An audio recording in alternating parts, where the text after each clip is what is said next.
بول نیوز پر مارکہ حق کی کامیابی کی خصوصی ٹرانسمیشن کا سلسلہ جاری ہے اور دنیا پاکستان کے اس کامیابی کو تسلیم بھی کر رہی ہے۔ پاکستان کی جو پوزیشن ہے وہ خطے میں مزید مستحکم بھی ہوئی ہے۔ اسی حوالے سے ہم گفتگو کر رہے ہیں۔ بیورو چیف پشاور اور تجزیہ کار ظاہر شاہ شیرازی صاحب ہمارے ساتھ موجود ہیں۔ سلمان عوان بھی ہمارے ساتھ موجود ہیں۔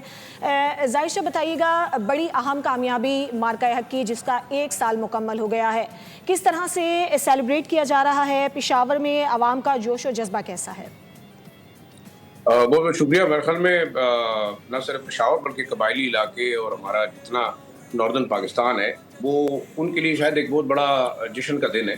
2-3-4 دنوں سے ہم نے دیکھا مختلف تقریبات ہوئی، یہاں پہ ایک بڑا شو ہوا جس میں پشاور کے خاص طور پر بلکہ قبائلی علاقوں سے بہت سارے عوام نے شرکت کی، لوگ آئے۔ میں یہ سمجھتا ہوں کہ پاکستان کی تاریخ میں 1947 کے بعد شاید یہ ایک رینیسنس کا دن تھا اور دوبارہ ایک ری برتھ ہوئی پاکستان کی، ایک نئے پاکستان کی۔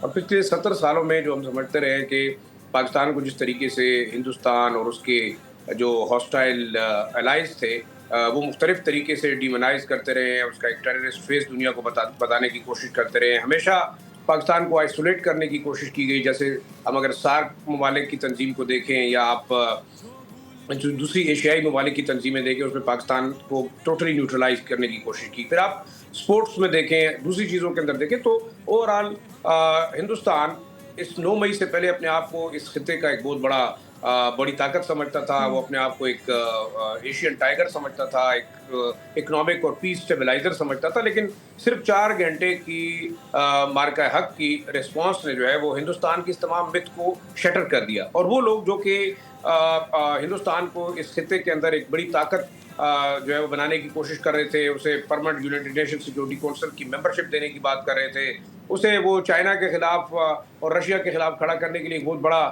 ایک کہہ سکتے ہیں کہ ایک پہاڑ سمجھتے تھے، اس کو 4 گھنٹے کی جو ہے وہ کارروائی نے شٹر کر دیا۔ اور اس کی ایک بڑی وجہ یہ ہے کہ صرف اسلحہ J-10C J-17 یا ہمارے جو ایڈوانس ٹیکنالوجی اپنی جگہ پہ، لیکن اس کے پیچھے جو لوگ تھے، کہتے ہیں کہ مین بیہائنڈ دا گن میٹر، اور پاکستانی قوم کا ریزالو تھا۔ میں یہ سمجھتا ہوں کہ ہندوستان کو شکست اکیلا آرم فورسز نے نہیں دیا، پورے پاکستانیوں نے دیا۔ اور یہ میرے خیال میں ایک بہت بڑا میسج ہے کہ وہ قوم جو کہ کچھ دن پہلے تک بڑی شٹرڈ تھی، کچھ عناصر اس کو جو ہے نا وہ مختلف لائنوں پہ جو ہے وہ تقسیم کر رہے تھے، فوج کو پولیٹیسائز کیا جا رہا تھا، اور بلکہ آپ سمجھ رہے تو سیاست کو ملٹرائز کیا جا رہا تھا۔ یہ کل ہمارے جو اسپوکس مین ہے ISPR کے، انہوں نے بھی جنرل شریف نے بھی بات کی، اور یہ میرے خیال میں بڑی حد تک درست تھی۔ تو میں یہ سمجھتا ہوں کہ انٹرنیشنلی پاکستان اس وقت نہ صرف گلوبل ساؤتھ یا ساؤتھ ایسٹ ایشین ریجن کا ایک بہت بڑا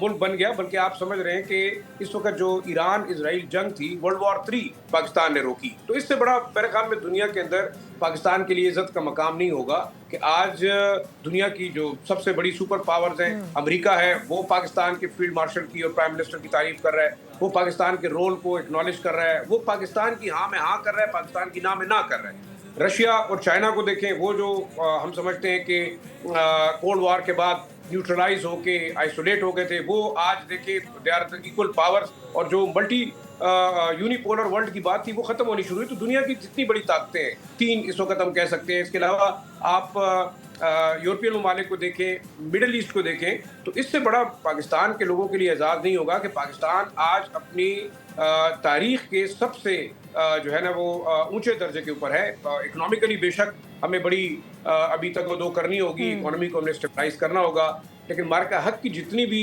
سکسیس ہے وہ شاید پاکستان کو اس وقت دنیا کے لیے ایک پیس اسٹیبلائزر، ایک پیس پروموٹر۔ سبسکرائب کریں اور بیل دبائیں تاکہ کوئی خبر رہ نہ جائے۔